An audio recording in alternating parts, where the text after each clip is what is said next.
all of us equally the flat rate. We want to pay. Do not misunderstand us.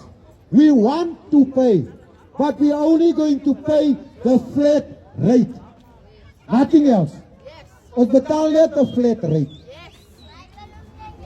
So City Power must also know, and we are addressing them here today. We are saying to City Power, you are not coming into our communities and come and switch off our household electricity. Julle gaan nie lens toe nie, julle gaan nie elders toe kom nie, dan sien julle die wat julle nou sien, is maar klein, it's small to what you can expect. So City Power, julle is gehoor, we are giving you an ultimatum on Human Rights Day. The ultimatum we're giving you is the following. Do not come to on our premises and come and take away electricity boxes and install new boxes. We are saying this is an ultimatum. City Power, stay out of our communities. No cutting of water.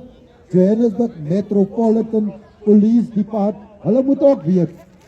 Ons het gesit, ons het gekyk when they marched.